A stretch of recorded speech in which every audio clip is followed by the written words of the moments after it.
죄송합니다. 할머니를 집에 혼자 둘 수 없었습니다. 낡은 정장을 입은 청년이 치매 할머니의 손을 잡고 면접장 문을 열었습니다. 면접관들은 눈살을 찌푸렸지만 단 한 사람, 회장만은 할머니를 보며 눈물을 흘렸습니다. 도대체 왜일까요? 회장과 할머니 사이에는 어떤 사연이 있었던 걸까요? 사연 시작 전 구독과 좋아요 눌러주시고 지금 어디서 보고 계신지 댓글 남겨주시면 그곳으로 좋은 기운 가득 보내드리겠습니다. 이 놀라운 재회가 어떻게 시작되었는지 먼저 그날 아침으로 돌아가 보겠습니다. 준혁은 새벽 5시에 눈을 떴습니다. 오늘은 그가 그토록 기다려온 서울의 대기업 건설사 최종 면접 날이었습니다. 침대에서 일어나 작은 집안을 둘러보았습니다. 부엌 한쪽 구석에는 할머니의 약통이 가지런히 놓여 있었고 벽에는 할머니와 함께 찍은 사진이 걸려 있었습니다. 27살의 준혁에게 할머니는 그저 단순한 할머니가 아니었습니다. 준혁이 태어났을 때부터 부모님은 맞벌이를 하셨습니다. 아버지는 공장에서, 어머니는 식당에서 일하며 가게를 꾸려갔습니다. 새벽 일찍 나가서 밤늦게 들어오는 부모님. 어린 준혁을 돌본 건 할머니였습니다. 아침마다 밥을 차려주고 유치원에 데려다주고 아플 때 병원에 데려가 주던 사람. 밤늦게 들어오는 부모님 대신 준혁의 손을 잡고 잠자리에 들어주던 사람. 준혁에게 할머니는 사실상 엄마나 다름없었습니다. 할머니에게는 늘 가지고 다니는 물건이 하나 있었습니다. 낡은 흑백 사진 한 장. 어린 남매가 손을 잡고 찍은 사진이었습니다. 초등학교 2학년 때였습니다. 준혁은 할머니에게 물었습니다. 할머니, 이 사진 속 사람들은 누구예요? 할머니는 사진을 물끄러미 바라보다가 말했습니다. 잘 모르겠어. 그럼 할머니 어렸을 땐 어땠어요? 할머니는 잠시 창밖을 바라보다가 말했습니다. 기억이 잘 안 나네. 옛날 일은 다 까먹었어. 왜요? 할머니 나이가 많아서요? 그런가 보다. 할머니는 쓸쓸하게 웃었습니다. 그때는 몰랐습니다. 할머니의 그 대답 속에 어떤 비밀이 숨어 있었는지. 준혁은 그저 나이가 많으면 기억력이 나빠지나 보다 생각했습니다. 하지만 가끔 밤에 할머니의 방에서 작은 소리가 들렸습니다. 미안해. 찾아야 하는데. 누구였지? 준혁이 문을 열고 들여다보면 할머니는 이미 잠들어 계셨습니다. 꿈속에서 하신 말씀이었을까요? 준혁이 19살이 되던 해 고등학교 3학년 겨울이었습니다. 12월의 어느 날 하얀 눈이 내리던 저녁이었습니다. 준혁의 부모님은 퇴근길에 교통사고를 당하셨습니다. 두 분 모두 그 자리에서 돌아가셨습니다. 준혁의 세상이 무너졌습니다. 장례식장에서 할머니는 준혁의 손을 꼭 잡고 계셨습니다. 하지만 할머니도 충격이 컸습니다. 며칠 동안 말을 잃으셨습니다. 그리고 그 후부터 할머니의 치매가 급격히 악화되었습니다. 이미 몇 년 전부터 할머니는 치매 초기 진단을 받으셨습니다. 하지만 큰 문제는 없었습니다. 가끔 깜빡하시는 정도였으니까요. 그런데 부모님이 돌아가신 후 할머니는 준혁의 이름도 가끔 헷갈리기 시작했습니다. 집안에서도 화장실을 찾지 못하곤 했습니다. 준혁은 공부를 잘했습니다. 학교 선생님들은 서울의 명문대를 권유했습니다. 성적이면 충분히 갈 수 있었습니다. 하지만 준혁은 할머니를 두고 서울에 갈 수 없었습니다. 할머니 혼자 두고 어떻게 가요? 준혁은 집에서 가까운 경기권 대학교에 진학했습니다. 건축공학과였습니다. 전액 장학금을 받았지만 생활비가 필요했습니다. 준혁은 학교를 다니면서 아르바이트를 시작했습니다. 편의점, 주유소, 과외, 세 군데를 돌아가며 일했습니다. 할머니를 위해 요양보호사를 구했습니다. 준혁이 학교에 가는 동안 할머니를 돌봐줄 사람이 필요했습니다. 다행히 친절한 50대 여성 보호사님을 만났고 그분이 8년째 할머니를 돌봐주고 계셨습니다. 밤에는 할머니와 함께 저녁을 먹었습니다. 할머니가 주무시면 그제야 책을 폈습니다. 새벽 2시까지 공부하고 6시에 일어나는 생활. 힘들었지만 준혁은 장학생 자리를 단 한 번도 놓치지 않았습니다. 학과 수석으로 졸업했습니다. 그리고 오늘 준혁은 마침내 서울의 대기업 최종 면접까지 왔습니다. 하지만 새벽 6시 준혁의 휴대전화가 울렸습니다. 준혁 씨, 정말 죄송한데요. 요양보호사님의 다급한 목소리였습니다. 제 딸이 새벽에 복통이 너무 심해서 지금 응급실에 있어요. 상태가 심각해서 계속 병원에 있어야 할 것 같아요. 오늘은 정말 죄송하지만 준혁의 심장이 내려앉았습니다. 아닙니다, 선생님. 따님이 더 중요하시죠. 빨리 가보세요. 할머니는 제가 알아서 할게요. 전화를 끊은 준혁은 한참을 멍하니 앉아 있었습니다. 면접을 포기해야 할까? 아니면 다른 방법이 있을까?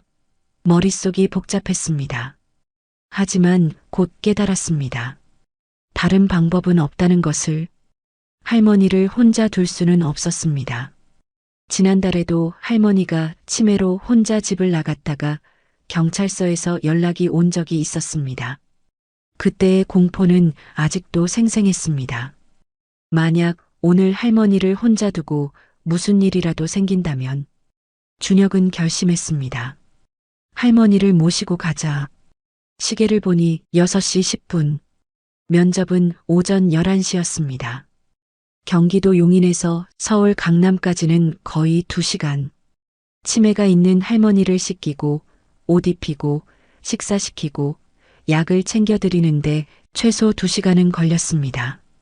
8시 10분에 출발하면 최소 10시 30분에는 도착할 수 있었습니다. 시간은 충분해 보였습니다. 하지만 마음은 조급했습니다. 혹시라도 할머니가 이동 중에 불안해하시거나 낯선 환경에 당황하시면 어쩌나. 제 시간에 무사히 도착할 수 있을까? 준혁은 서둘러 할머니 방으로 갔습니다. 조심스럽게 할머니를 깨웠습니다. 할머니, 오늘 저랑 같이 나가실 거예요. 서울 가는 거예요. 서울? 왜? 제가 중요한 일이 있어요. 할머니랑 같이 가면 더 힘이 날 것 같아서요. 할머니는 순하게 고개를 끄덕였습니다. 준혁은 할머니를 정성스럽게 씻겨드리고 할머니가 좋아하시는 연두색 상의와 베이지색 바지를 입혔습니다.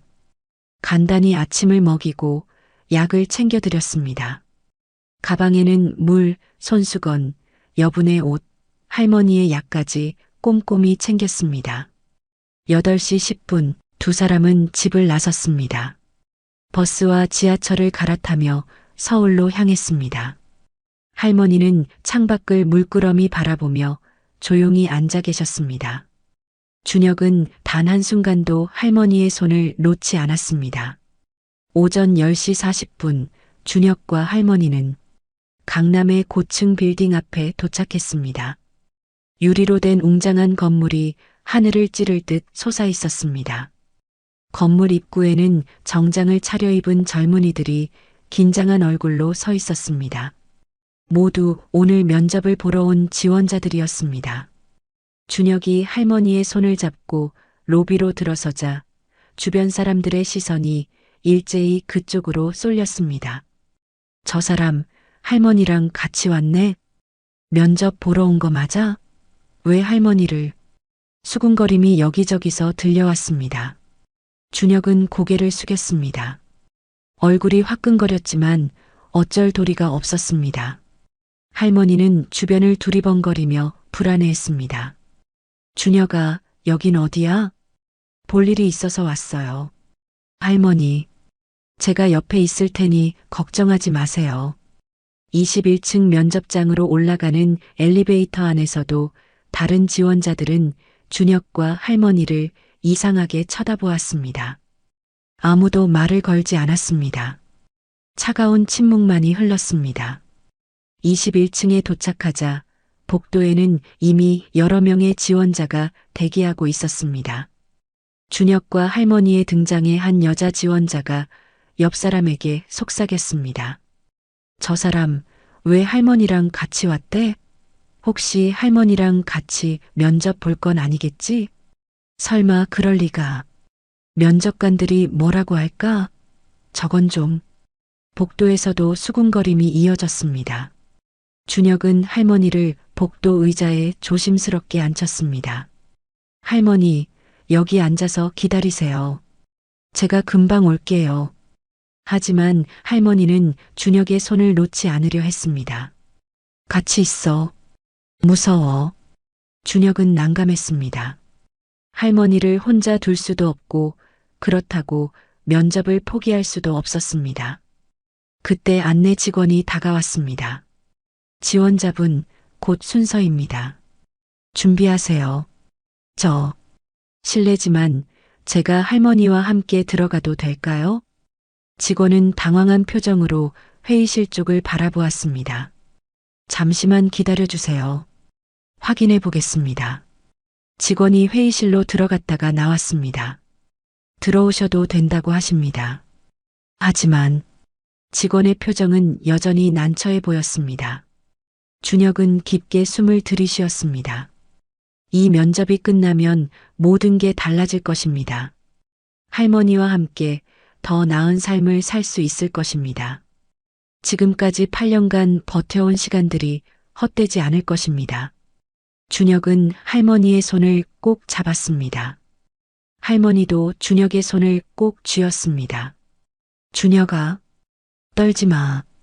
할머니가 작은 목소리로 말했습니다. 그 순간 준혁의 눈시울이 뜨거워졌습니다. 치매로 많은 것을 잊어버린 할머니였지만 손자를 격려하는 마음만은 여전했습니다. 고마워요, 할머니. 준혁은 고개를 끄덕이고 할머니와 함께 천천히 회의실 문 앞으로 다가갔습니다. 회의실 문 앞에 서자 안에서 낮은 대화 소리가 들렸습니다. 면접관들이 서류를 검토하는 소리, 의자가 움직이는 소리. 준혁의 심장이 더욱 빠르게 뛰었습니다. 준혁은 할머니를 돌아보았습니다. 할머니는 불안한 표정으로 준혁을 바라보고 있었습니다. 괜찮아요, 할머니. 제가 있잖아요. 준혁은 한 번 더 깊게 숨을 들이쉬었습니다. 그리고 떨리는 손으로 문을 두드렸습니다. 과연 이 면접은 어떻게 될까요? 할머니와 함께 온 준혁을 면접관들은 어떻게 받아들일까요? 문이 열리고 준혁과 할머니가 면접실로 들어섰습니다. 면접실 안쪽 긴 테이블에는 5명의 면접관이 앉아 있었습니다. 끝 자리에는 회사의 창업주의자 회장인 일은 사례 김태식이 자리했습니다. 김태식 회장에게는 30년간 한 번도 거르지 않은 원칙이 있었습니다. 매년 신입사원 최종 면접에 직접 참석하는 것.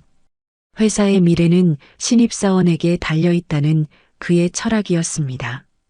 면접관들의 시선이 일제히 준혁과 할머니에게 쏠렸습니다. 면접관 한 명이 당황한 표정으로 옆 사람과 눈빛을 주고받았고 다른 한 명은 서류를 다시 확인했습니다. 인사팀장이 난처한 표정으로 물었습니다. 지원자분, 이게 어떻게 된 일입니까? 준혁은 고개를 깊이 숙였습니다. 정말 죄송합니다. 준혁의 목소리는 떨렸지만 또렷했습니다. 평소에는 요양보호사님께서 할머니를 돌봐주시는데 오늘 새벽에 보호사님 따님이 교통사고로 응급실에 실려가셨습니다. 할머니를 돌봐줄 분이 계시지 않았습니다. 면접관들은 서로를 바라보았습니다. 며칠 전에도 할머니께서 치매로 집을 나가셨다가 하루 종일 찾지 못했습니다. 경찰서에서 연락이 와서 겨우 찾았습니다. 그래서 혼자 두고 올 수가 없었습니다. 준혁은 다시 한번 깊게 고개를 숙였습니다. 정말 송구하지만 면접이 끝날 때까지만 같이 있게 해주십시오. 용인에서 새벽부터 모시고 왔습니다. 회의실은 무거운 침묵에 휩싸였습니다. 회장은 처음에는 당황했습니다. 수십 년간 수많은 면접을 진행했지만 이런 경우는 처음이었습니다. 하지만 청년의 간절한 눈빛을 보며 그리고 옆에 조용히 서 있는 할머니를 보며 뭔가 마음이 움직였습니다. 앉으십시오. 회장의 목소리는 차분했습니다. 할머니께서는 저쪽 의자에 앉으시면 됩니다. 인사팀장과 다른 면접관들이 놀란 표정으로 회장을 바라보았습니다. 하지만 회장의 결정에 이의를 제기할 수 있는 사람은 없었습니다. 준혁은 깊게 고개를 숙여 인사했습니다. 정말 감사합니다. 준혁은 할머니를 회의실 구석 의자로 조심스럽게 안내했습니다. 할머니는 여전히 불안한 듯 주변을 두리번거렸습니다. 준혁이 할머니의 어깨를 토닥이며 안심시킨 후 면접 테이블 앞 의자에 앉았습니다. 인사팀장이 면접을 시작했습니다. 그럼 자기소개 부탁드립니다. 준혁은 최대한 침착하게 대답했습니다. 안녕하십니까? 저는 이준혁이라고 합니다. 용원대학교 건축공학과를 졸업했습니다. 준혁은 자신의 전공, 프로젝트 경험, 그리고 왜 이 회사에 지원했는지 설명했습니다. 목소리에는 긴장이 묻어났지만 내용은 충실했습니다. 회장은 준혁의 서류를 꼼꼼히 보고 있었습니다. 지방대학 출신이시군요. 회장이 말했습니다. 하지만 성적이 매우 우수합니다. 4년 내내 전액 장학금을 받으셨고 학과 수석으로 졸업하셨습니다. 게다가 아르바이트를 3군데나 하시면서도 이런 성적을 유지하셨네요. 쉽지 않았을 텐데 어떻게 가능했습니까? 준혁은 잠시 할머니를 바라보았습니다. 할머니는 의자에 앉아 조용히 손을 무릎 위에 올려놓고 있었습니다. 홀로 되신 할머니께서 저를 키워주셨습니다. 그 은혜를 갚기 위해서라도 최선을 다했습니다. 준혁의 대답은 간결했지만 그 안에는 깊은 마음이 담겨 있었습니다. 회장은 조용히 고개를 끄덕이며 들었습니다. 그리고 자연스럽게 할머니 쪽으로 시선을 돌렸습니다. 할머니는 의자에 앉아 손을 무릎 위에 가지런히 올려놓고 있었습니다. 그 순간 회장의 눈이 할머니의 손에 멈췄습니다. 할머니의 오른손 손등에는 큰 화상 자국이 있었습니다. 세월이 흘러 희미해졌지만 여전히 선명한 흉터였습니다. 손등 전체를 덮을 만큼 큰 자국이었습니다. 회장의 얼굴색이 변했습니다. 손에 들고 있던 서류가 떨렸습니다.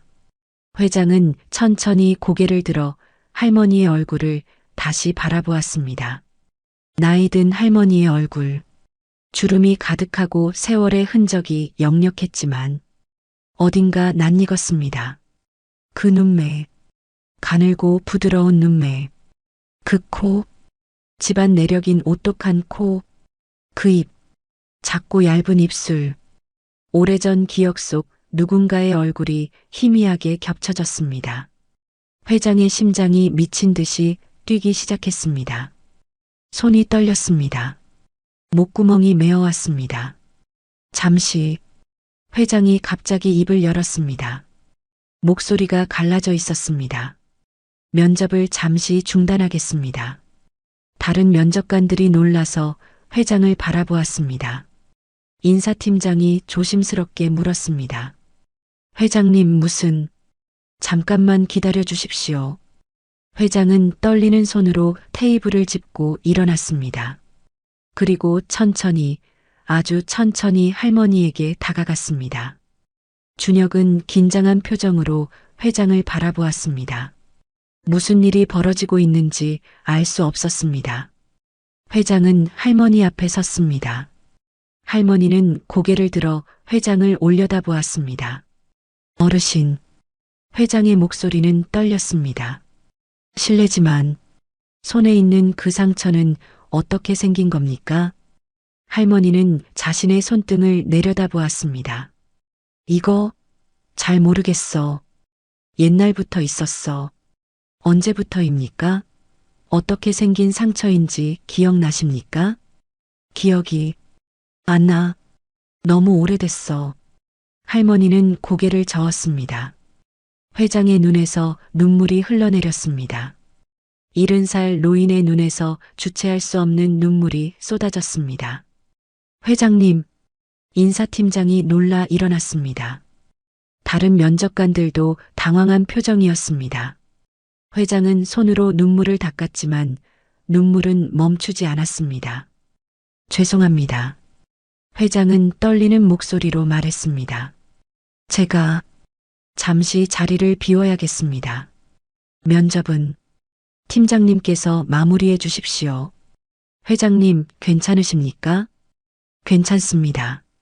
잠시 진정할 시간이 필요할 뿐입니다. 회장은 비틀거리며 회의실 문으로 향했습니다. 준혁과 할머니를 한 번 더 돌아보고는 문을 열고 나갔습니다. 회의실은 어색한 침묵에 휩싸였습니다. 인사팀장이 당황한 표정으로 준혁을 바라보았습니다. 그럼 면접을 계속하겠습니다. 지원자분, 우리 회사에 입사하시면 가장 하고 싶은 일이 무엇입니까? 준혁은 아직도 회장이 나간 문을 바라보고 있었습니다. 무슨 일이 벌어진 건지 전혀 이해할 수 없었습니다. 지원자분? 아, 네. 죄송합니다. 준혁은 정신을 차리고 질문에 답하기 시작했습니다. 하지만 머릿속은 여전히 혼란스러웠습니다. 면접은 약 15분 더 진행되었습니다. 인사팀장과 다른 면접관들은 최선을 다해 면접을 마무리했지만 회의실의 분위기는 여전히 어색했습니다. 네, 수고하셨습니다. 결과는 일주일 내로 연락드리겠습니다. 인사팀장이 면접을 마무리했습니다. 준혁은 일어나 인사를 했습니다. 감사합니다. 준혁은 할머니를 부축해 일으켰습니다. 할머니는 졸고 있었습니다. 할머니, 이제 가요. 응? 집에 가는 거야? 네, 이제 가요. 준혁은 할머니의 손을 잡고 천천히 회의실 문으로 향했습니다. 문을 열고 복도로 나왔습니다. 그 순간 준혁의 발걸음이 멈췄습니다. 복도 저편에 회장이 서 있었습니다. 벽에 기대어 두 손으로 얼굴을 감싼 채 회장의 어깨가 떨리고 있었습니다. 회장은 준혁과 할머니가 나오는 소리를 듣고 천천히 고개를 들었습니다. 눈물로 젖은 얼굴로 회장은 할머니를 바라보았습니다. 준혁은 그 자리에 얼어붙었습니다. 과연 회장은 왜 이들을 기다리고 있을까요? 할머니의 손등 화상 자국은 회장에게 어떤 의미일까요? 그리고 회장과 할머니 사이에는 어떤 비밀이 숨어 있을까요? 복도 저편에서 회장이 천천히 다가왔습니다. 눈물 자국이 아직 마르지 않은 얼굴이었습니다. 준혁은 본능적으로 할머니를 감싸듯 한 걸음 앞으로 나섰습니다. 회장은 준혁 앞에 멈춰 섰습니다. 그리고 조심스럽게 마치 깨질까봐 두려운 듯 말을 꺼냈습니다. 실례지만 회장의 목소리는 여전히 떨렸습니다. 할머니 성함이 어떻게 되십니까? 준혁은 잠시 망설였습니다. 이 상황이 너무 낯설었습니다. 하지만 회장의 간절한 눈빛을 보며 대답했습니다. 이미순이십니다. 그 순간 회장의 얼굴에 실망이 스쳤습니다. 입술이 미세하게 떨렸고 어깨가 축 처졌습니다. 김영숙이 아니네. 회장은 속으로 중얼거렸습니다. 하지만 곧 고개를 저었습니다. 아니다. 그냥 포기할 수 없다. 그 화상 자국, 그 얼굴, 그 눈빛. 우연이라고 하기엔 너무나 많은 것들이 겹쳐 보였습니다. 할머니는 회장이 다시 물었습니다. 지원자분과는 어떤 관계이십니까? 친할머니십니다. 연세는 어떻게 되십니까? 73입니다. 할머니의 나이를 들은 회장의 심장이 다시 빠르게 뛰기 시작했습니다. 회장은 다시 준혁을 보며 말했습니다. 할머니께서 과거에 대해 말씀하신 적이 있습니까? 어린 시절이나 젊었을 때 이야기 같은 것을요. 준혁은 고개를 저었습니다. 아닙니다. 할머니는 제가 어렸을 때부터 과거 이야기를 거의 안 하셨습니다. 물어봐도 기억이 안 난다고만 하셨어요. 회장은 할머니를 바라보았습니다. 할머니는 여전히 조용히 서 있었습니다. 가끔 주변을 두리번거릴 뿐이었습니다. 어르신. 회장이 직접 할머니에게 말을 걸었습니다. 혹시 김태식이라는 이름 기억나세요? 할머니는 회장을 올려다보았습니다. 김태식? 할머니의 눈에 갑자기 눈물이 맺혔습니다. 왜 그런지 모르겠는데 그 이름을 들으니까 가슴이 아파. 할머니는 자신의 가슴을 손으로 눌렀습니다. 그 사람이 보고 싶은데 누군지 모르겠어. 할머니의 목소리가 떨렸습니다. 그러더니 다시 멍한 표정으로 돌아왔습니다. 회장은 그 자리에 얼어붙었습니다. 김태식이라는 말에 눈물을 흘리는 할머니, 가슴 아파하는 할머니, 그가 보고 싶다는 할머니. 회장의 머릿속을 한 가지 확신이 휘몰아쳤습니다. 이건 우연이 아니다. 이 할머니는 분명 내가 찾는 사람이다. 회장은 준혁을 바라보았습니다. 신뢰를 무릅쓰고 부탁드리겠습니다. 회장의 목소리는 간절했습니다. 잠시 시간을 내주실 수 있겠습니까? 할머니에 대해 여쭤볼 게 있습니다. 제게는 매우 중요한 일입니다. 준혁은 망설였습니다. 면접은 이미 끝났고 집으로 돌아가야 했습니다. 할머니도 피곤해하고 있었습니다. 하지만 회장의 눈빛은 거절할 수 없을 만큼 절박했습니다. 알겠습니다. 준혁이 고개를 끄덕였습니다. 하지만 할머니께서 너무 피곤해하시면 먼저 가봐야 할 것 같습니다. 감사합니다. 정말 감사합니다. 회장은 깊게 고개를 숙였습니다. 그리고 복도 끝을 가리켰습니다. 저쪽 응접실로 가시죠. 조용하고 편한 곳입니다. 셋은 복도를 따라 걸어 22층 응접실로 향했습니다. 넓고 편안한 소파가 있는 조용한 공간이었습니다. 창밖으로는 서울 시내가 한눈에 내려다 보였습니다. 회장은 할머니를 가장 편한 소파에 앉게 했습니다. 준혁이 옆에 앉았고 회장은 맞은편 소파에 앉았습니다. 회장이 내선 전화를 걸었습니다. 비서실장, 지금 당장 올라오십시오. 급한 일입니다. 2분도 안 돼서 비서실장이 헐레벌떡 응접실로 들어왔습니다. 50대 중반의 날카로운 인상을 가진 남자였습니다. 회장님, 무슨 일이십니까? 이미순이라는 분에 대해 철저히 조사하십시오. 회장이 말했습니다. 현재 73입니다. 특히 50년 전 기록을 찾아보십시오. 출생 기록, 가족관계, 주소 변동 이력, 모든 것을 다 찾아내십시오. 최우선 순위로 하십시오. 비서실장은 놀란 표정으로 회장을 바라보았습니다. 하지만 곧 고개를 끄덕였습니다. 알겠습니다. 바로 진행하겠습니다. 비서실장이 나가자 회장은 준혁을 바라보았습니다. 지원자분께 제 이야기를 들려드려야 할 것 같습니다. 회장은 잠시 창밖을 바라보았습니다. 그리고 천천히 입을 열었습니다. 저는 70살입니다. 지금은 이렇게 회사를 운영하고 있지만 어린 시절은 가난했습니다. 회장의 목소리는 낮았지만 또렷했습니다. 제가 10살 때 어머니가 병으로 돌아가셨습니다. 아버지는 그 충격으로 술을 더 마시게 되셨고 화가 나면 우리 남매에게 손찌검을 하셨습니다. 준혁은 조용히 듣고 있었습니다. 저에게는 누나가 있었습니다. 이름은 김영숙. 저보다 3살 많았습니다. 어머니가 돌아가신 후 누나는 13살의 나이로 집안일을 도맡았습니다. 밥을 하고 빨래를 하고 저를 챙겼습니다. 회장의 눈가가 붉어졌습니다. 누나는 저를 정말 아꼈습니다. 아버지가 술에 취해 저를 때리려 하면 항상 막아섰습니다. 저는 그저 누나 뒤에 숨어서 울기만 했습니다. 회장은 잠시 말을 멈췄습니다. 목이 메는 듯 했습니다. 어느 날 저녁이었습니다. 누나가 저녁을 준비하고 있었습니다. 제가 15살, 누나가 18살 때였습니다. 냄비에 끓는 국을 옮기려다가 그만 손이 미끄러졌습니다. 뜨거운 냄비가 엎어지면서 국물이 누나의 손등에 쏟아졌습니다. 회장의 목소리가 떨렸습니다. 누나는 비명을 질렀습니다. 손등 전체가 화상을 입었습니다. 저는 그 광경을 보고 울기만 했습니다.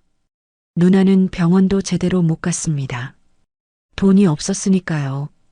그냥 집에서 찬물에 담그고 된장을 바르고 그렇게 버텼습니다. 그래서 흉터가 크게 남았습니다. 준혁은 할머니의 손등을 바라보았습니다. 그 화상 자국을요. 누나는 중학교도 제대로 못 다녔습니다. 아버지의 벌이가 좋지 않았으니까요. 누나는 집 근처 작은 공장에서 일했고 누나가 번 돈으로 우리 가족이 살았습니다. 회장은 눈을 감았습니다. 제가 19살이 되었습니다. 고등학교 3학년이었습니다. 대학 입시를 앞두고 있었습니다. 그때 누나는 22살이었습니다. 회장이 눈을 떴습니다. 눈가가 붉었습니다. 어느 날 누나가 저에게 말했습니다. 태식아, 너 대학 가야지? 입학금이 필요하잖아. 누나가 더 큰 공장에 가서 돈을 많이 벌어올게. 그동안 너는 공부 열심히 해. 그렇게 말했습니다. 회장의 손이 떨렸습니다. 다음 날 아침 누나는 집을 떠났습니다. 작은 가방 하나만 들고 저는 그때 누나를 말리지 못했습니다. 대학에 가고 싶었으니까요. 누나가 벌어다 줄 돈이 필요했으니까요. 회장은 고개를 떨구었습니다. 누나는 편지를 보내왔습니다. 처음 몇 달 동안은요. 잘 지내고 있어. 걱정하지 마. 곧 돈 보낼게. 그런 내용이었습니다. 실제로 조금씩 돈도 보내왔습니다. 회장의 목소리가 갈라졌습니다. 하지만 입학금을 다 모으기 전에 편지가 끊겼습니다. 갑자기요. 우리는 누나가 일하던 공장을 찾아갔습니다. 하지만 누나는 출근도 하지 않고 연락도 되지 않아 퇴사 처리되었다고 했습니다. 어디로 갔는지 아무도 몰랐습니다. 회장은 눈을 감았습니다. 그 후로 50년이 지났습니다. 저는 평생 누나를 찾았습니다. 돈을 벌기 시작하면서 사람을 고용해서 찾았습니다. 전국의 김영숙이라는 이름을 모두 조사했습니다. 하지만 단 한 번도 소식을 듣지 못했습니다. 회장은 할머니를 바라보았습니다. 그런데 오늘 이 할머니의 손등을 봤습니다. 그 화상 자국, 누나와 똑같았습니다. 위치도 크기도 모양도. 그리고 할머니께서 김태식이라는 이름을 들으시고 눈물을 흘리셨습니다. 그 사람이 보고 싶다고 하셨습니다. 준혁은 숨을 죽이고 들었습니다. 믿기지 않는 이야기였습니다. 지원자분께 묻겠습니다. 회장이 물었습니다. 할머니께 이런 이야기를 들어본 적이 있습니까? 어린 시절 집을 떠났다거나 동생이 있었다거나 공장에서 일했다거나. 준혁은 고개를 저었습니다. 아니요. 할머니는 과거 이야기를 전혀 안 하셨습니다. 제가 어렸을 때부터 계속 물어봤지만 항상 기억이 안 난다고만 하셨어요. 그럼 할머니의 본가나 친척은 아십니까? 아닙니다. 할머니께는 친척이 한 분도 없으신 것으로 알고 있습니다. 돌아가신 할아버지 쪽 친척들만 계십니다. 회장은 깊게 한숨을 쉬었습니다. 그때 문이 열리고 비서실장이 들어왔습니다. 손에는 태블릿이 들려 있었습니다. 회장님, 조사 결과가 나왔습니다. 비서실장이 태블릿을 회장에게 건넸습니다. 김태식 회장은 화면을 응시했습니다. 그리고 천천히 내용을 읽어 내려갔습니다. 이미순 씨, 현재 73세. 회장의 목소리가 떨렸습니다. 73세. 누나와 같은 나이. 24세에 이재호 씨와 결혼. 슬아의 아들 하나. 회장은 계속 읽었습니다. 아들이 성장 후 결혼. 손자 하나. 8년 전 아들 내외가 출근길 교통사고로 사망. 할머니가 손자 양육. 치매 초기 진단받았으나 아들 내외 사망 후 증상 급격히 악화. 회장은 잠시 멈췄습니다. 손자를 키운 할머니. 자식을 잃은 충격으로 치매가 악화된 할머니. 남편 이재호 씨는 25년 전 사망. 비서실장이 조심스럽게 말을 이었습니다. 회장님, 그런데 이상한 점이 있습니다. 이상한 점? 1974년 이전 기록이 전혀 없습니다. 출생신고 기록도, 주민등록 기록도, 학교 기록도 없습니다. 마치 1974년에 갑자기 이 세상에 나타난 것처럼 보입니다. 회장의 눈빛이 날카로워졌습니다. 더 조사하십시오. 회장이 단호하게 말했습니다. 1974년 이전 이미순이라는 이름이 어디서 어떻게 생겼는지 찾아내십시오.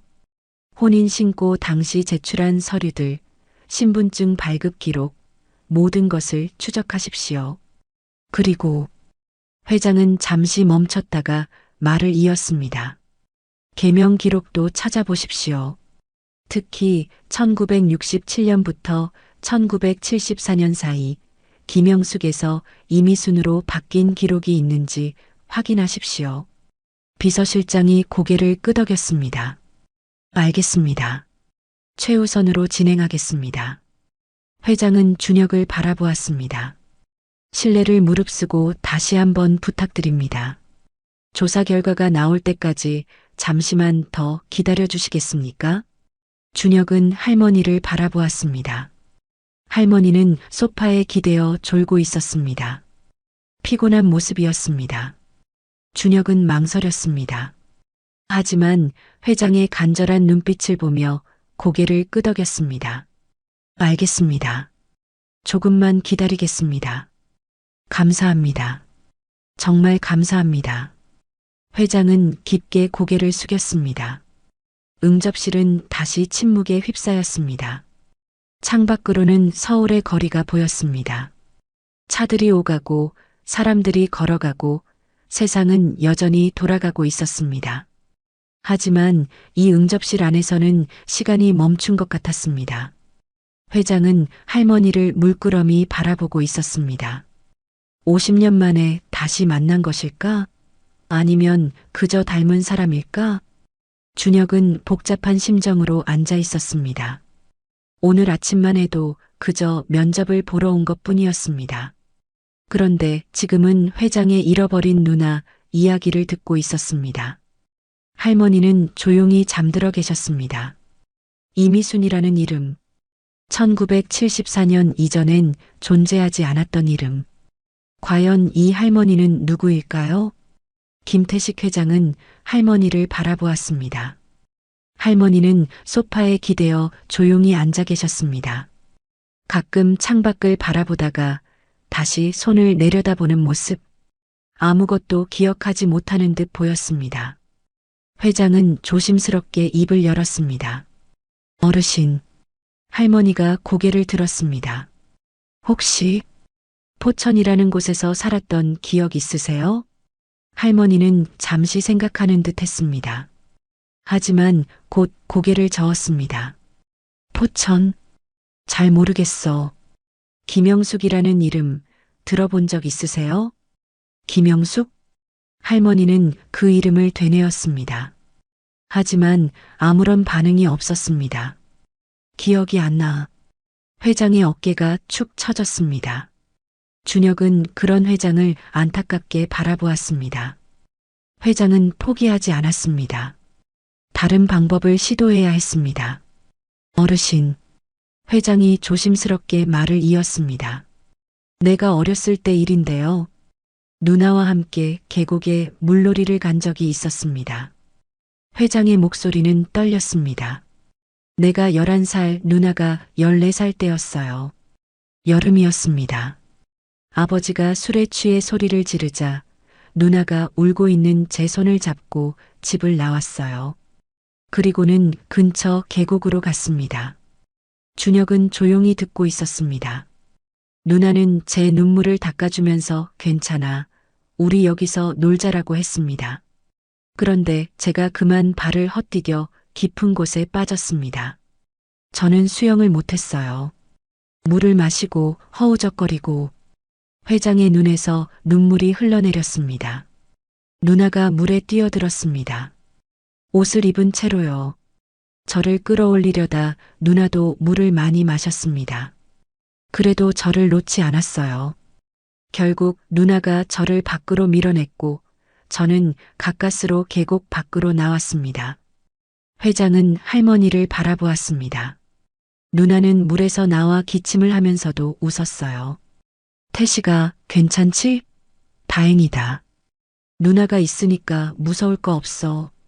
그렇게 말했습니다. 할머니는 회장을 물끄러미 바라보았습니다. 계곡, 물. 할머니가 천천히 중얼거렸습니다. 동생, 물에 빠져서. 회장의 심장이 뛰었습니다. 기억나세요? 그때 일이? 하지만 할머니는 이내 멍한 표정으로 돌아왔습니다.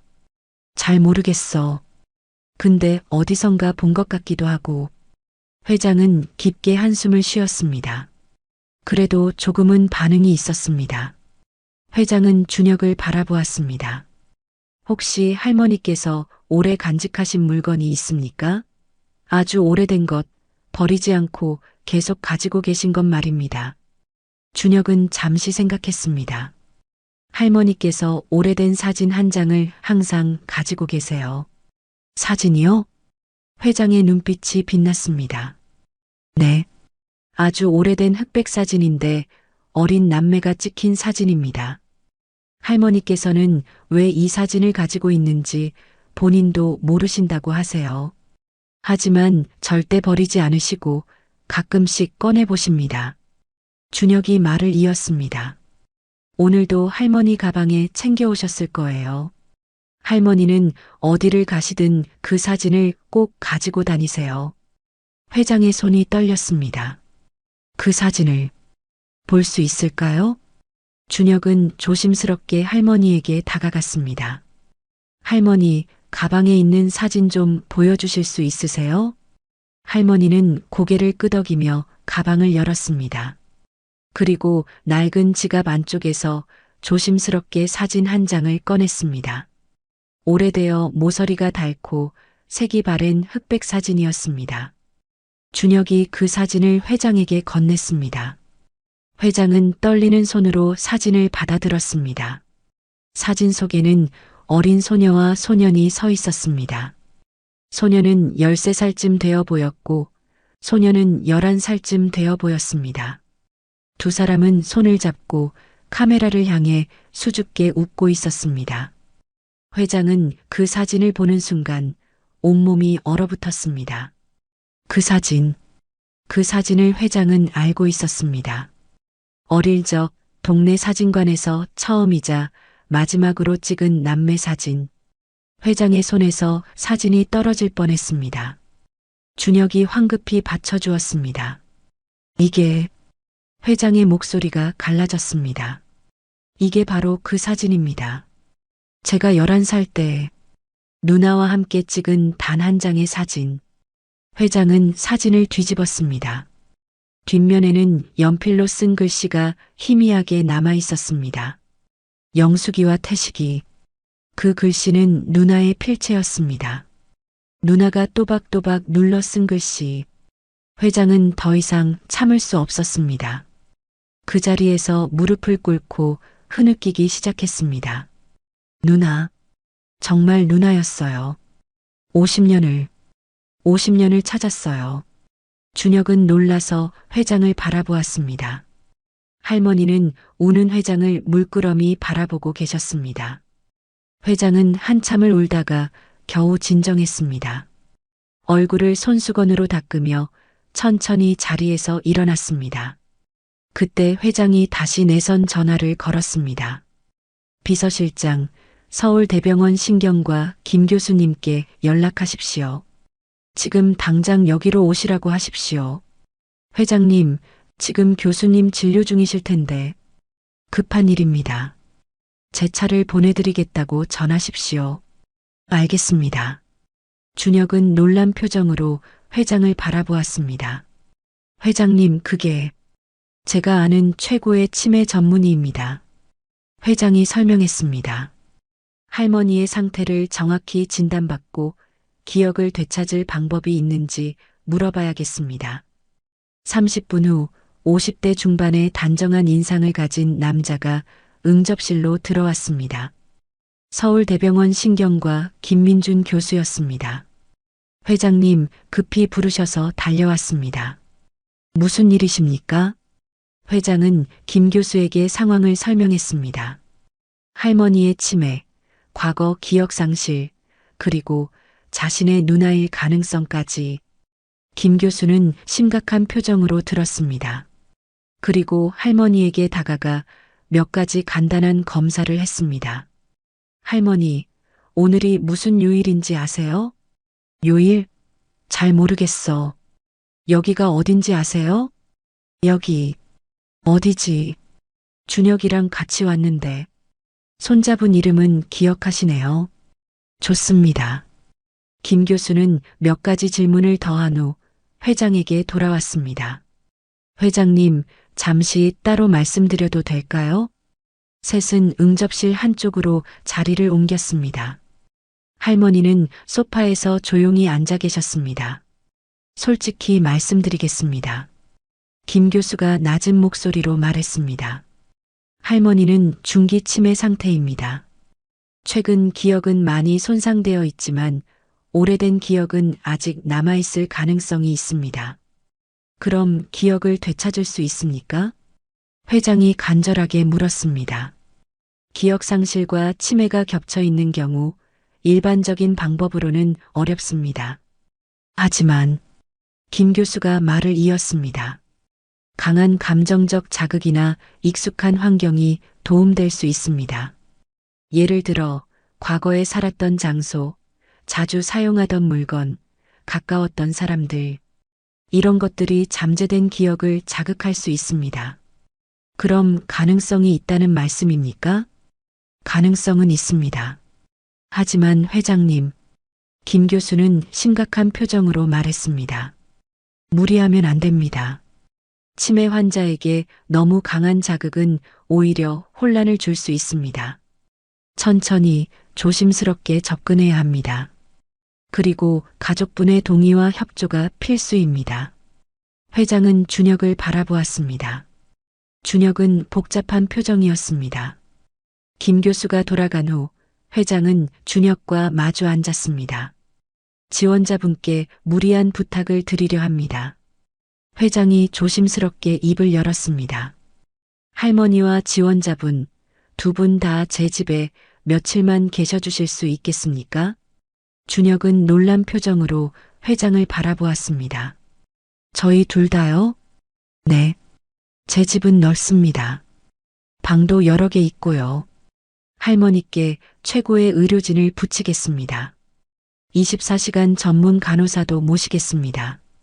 그리고 지원자분께서 항상 옆에 계시면 할머니께서 더 안심하실 것 같습니다. 회장의 목소리가 떨렸습니다. 만약 정말 제 누나라면 저는 50년을 기다려온 사람입니다. 부디 기회를 주십시오. 할머니의 기억을 되찾을 수 있도록 도와주십시오. 회장의 눈에서 눈물이 흘러내렸습니다. 준혁은 할머니를 바라보았습니다. 할머니는 창밖을 물끄러미 바라보고 계셨습니다. 준혁의 가슴이 뜨거워졌습니다. 할머니가 정말 회장님의 누나시라면, 그럼 저는, 준혁은 떨리는 목소리로 말했습니다. 감사합니다, 회장님. 할머니의 기억이 돌아오길 저도 간절히 바랍니다. 회장은 준혁의 손을 꼭 잡았습니다. 고맙습니다. 정말 고맙습니다. 준혁은 할머니에게 다가갔습니다.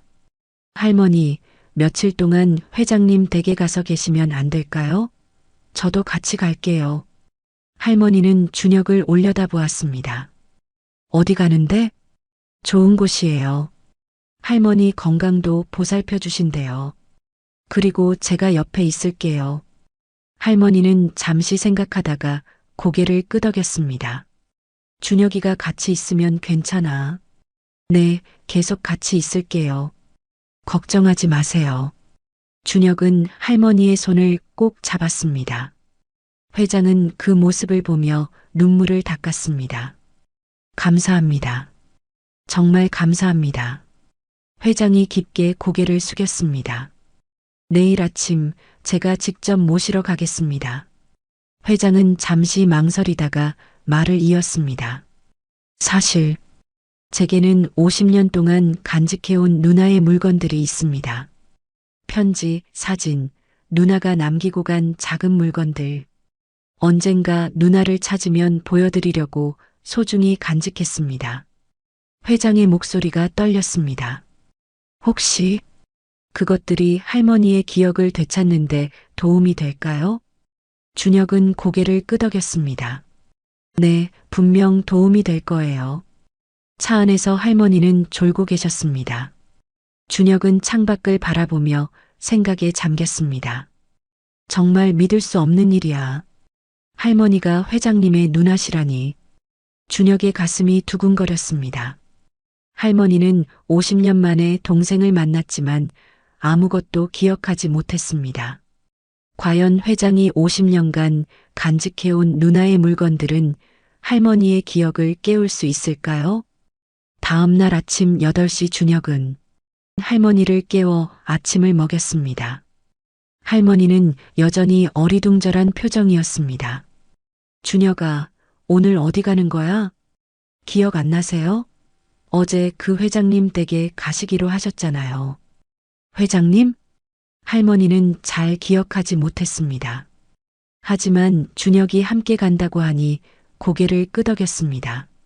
9시 정각 초인종이 울렸습니다. 김태식 회장이었습니다. 그리고 그의 뒤에는 고급 승용차와 운전기사가 대기하고 있었습니다. 안녕하십니까? 회장이 깊게 인사했습니다.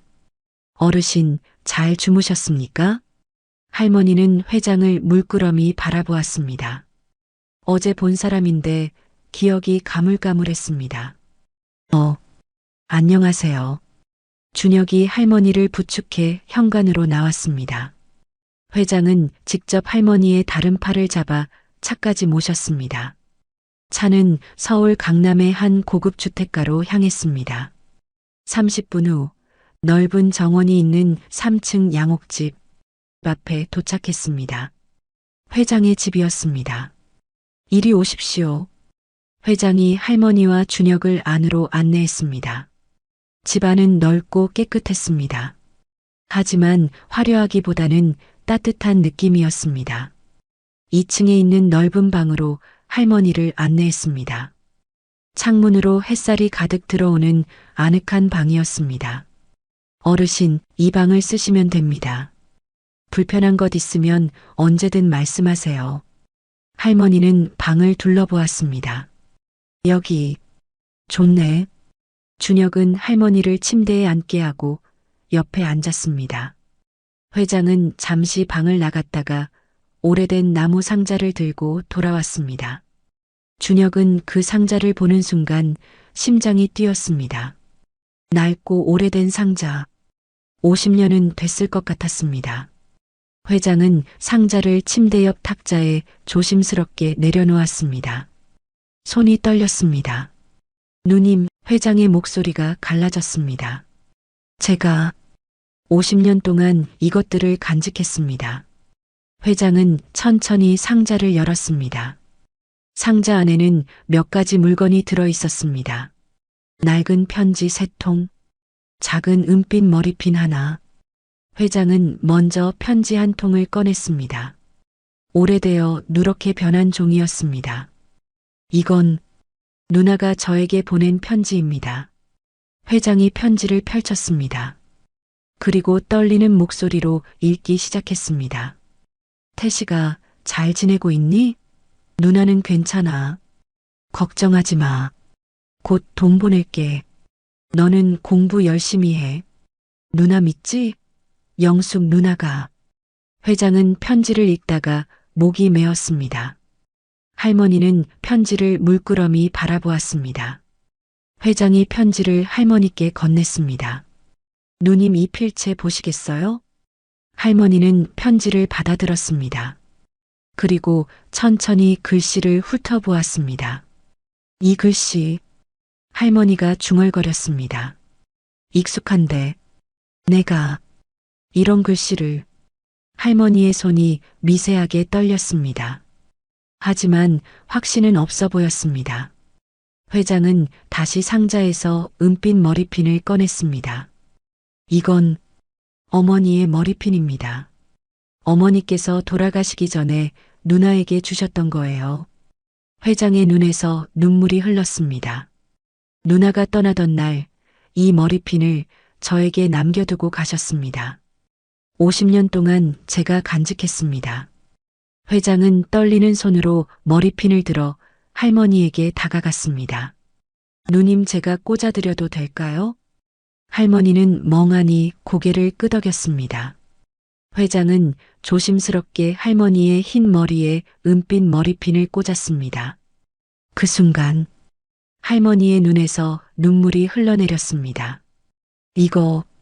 할머니가 떨리는 손으로 머리핀을 만졌습니다.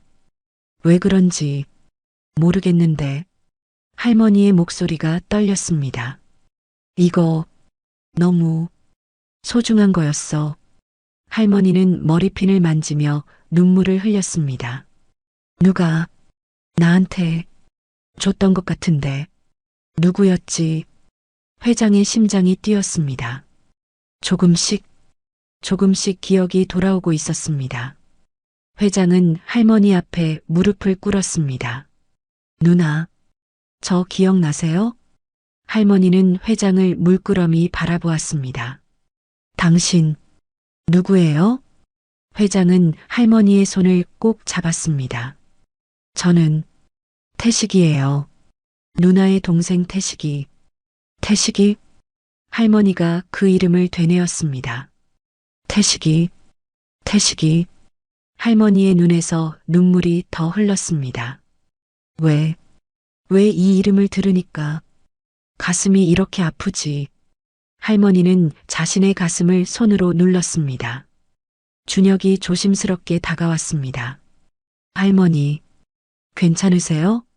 할머니는 준혁을 보고 잠시 안정을 찾았습니다. 준혁아, 네 할머니. 제가 여기 있어요. 회장은 다시 편지를 들었습니다. 누님, 이 편지를 누님이 쓴 거예요. 보세요. 영숙 누나가라고 적혀 있어요. 할머니는 다시 편지를 보았습니다. 영숙, 나는 이미순인데. 아니에요. 누나는 김영숙이에요. 50년 전에 집을 떠난 김영숙. 회장이 흐느끼며 말했습니다.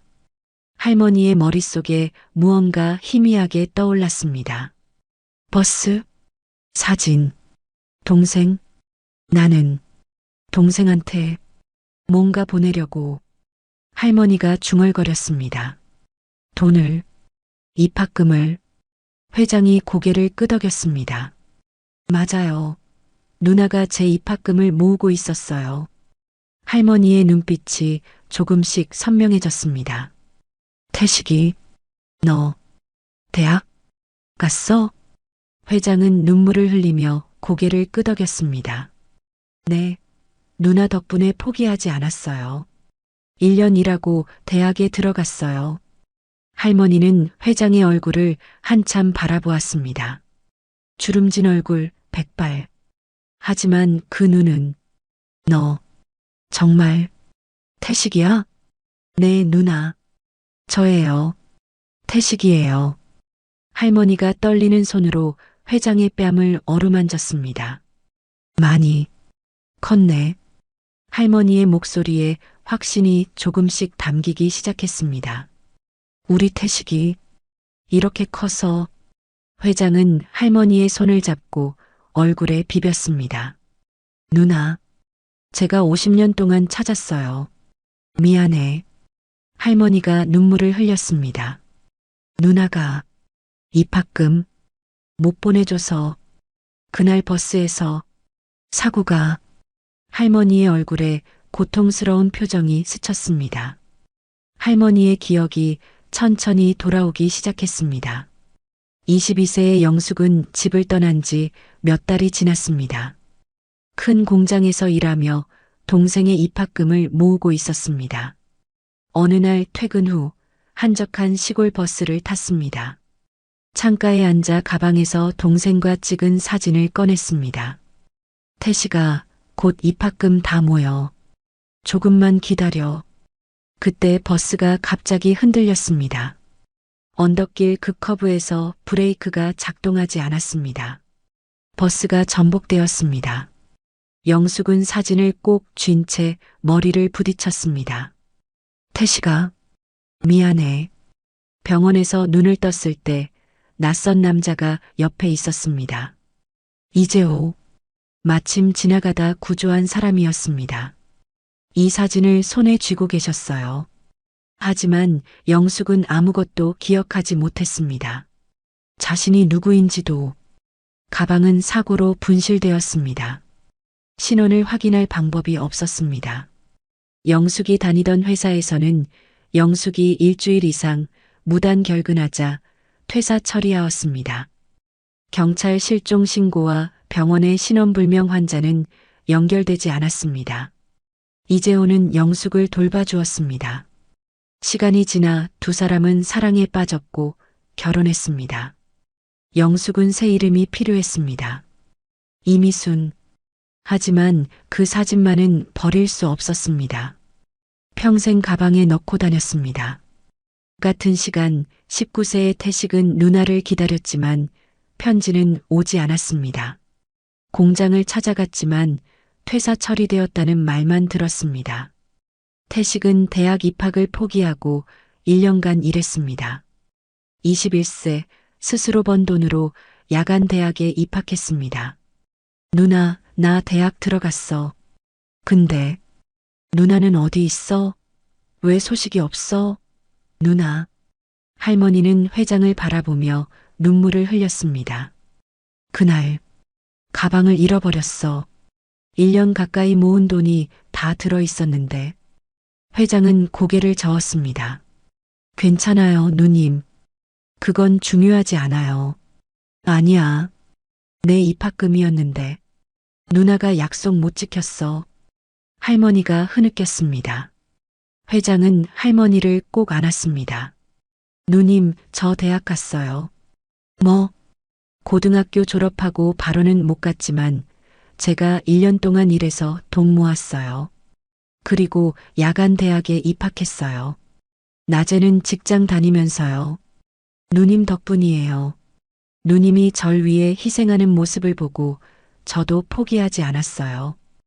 회장이 웃으며 말했습니다. 그리고 지금 이렇게 회사도 차렸어요. 다 누님 덕분이에요.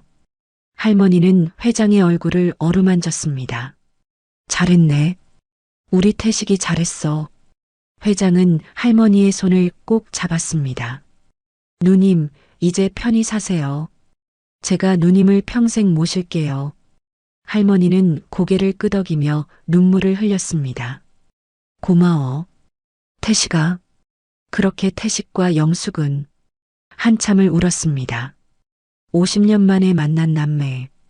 그리고 그 남매를 이어준 손자. 시간이 흐른 후 회장이 준혁을 바라보았습니다. 준혁 씨. 아니, 준혁아. 네, 회장님. 자네가 누님을 찾아주었어. 너가 없었다면 나는 평생 누나를 만나지 못했을 거야. 회장이 준혁을 바라보며 말했습니다.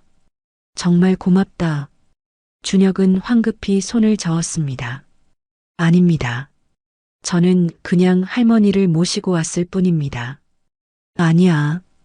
회장이 고개를 들었습니다. 자네의 효심이 이 기적을 만들었어. 면접장에 할머니를 모시고 온 그 용기, 그 사랑이 나와 누나를 다시 만나게 해준 거야. 회장이 준혁의 손을 잡았습니다. 참, 그리고 어제 면접 말인데. 회장이 미소를 지었습니다.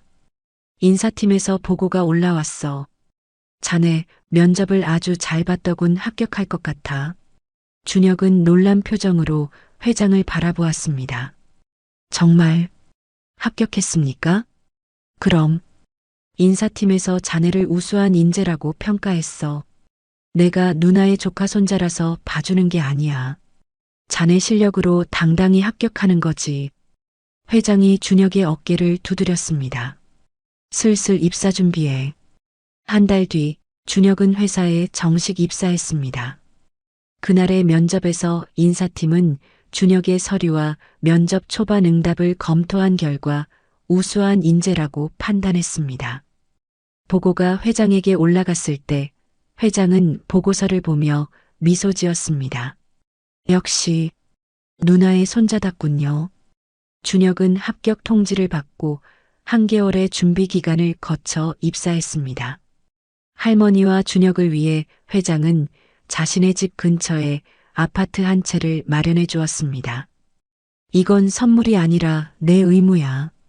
누님을 50년 동안 찾지 못한 내 죗값이야. 그리고 가까이 계셔야 자주 뵐 수 있잖아. 준혁은 처음에는 거절했지만 회장의 간곡한 부탁에 받아들였습니다. 할머니의 치매는 여전했습니다. 여전히 많은 것을 잊어버리고 집안에서도 길을 헤매고 있었습니다. 하지만 단 한 가지만은 잊지 않았습니다. 동생 태식이의 얼굴. 매주 일요일 회장의 집에서 세 사람은 함께 식사를 했습니다. 회장은 누나가 좋아하는 음식을 준비했습니다. 누나, 이거 예전에 좋아하셨잖아요. 셰프에게 최고급으로 만들어 달라고 했어요. 고마워. 맛있네. 할머니는 밥을 먹으며 미소 지었습니다.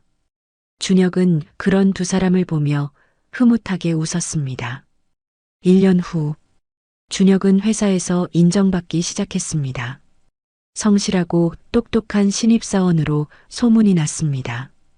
할머니는 준혁과 회장에게 둘러싸여 행복한 노년을 보냈습니다.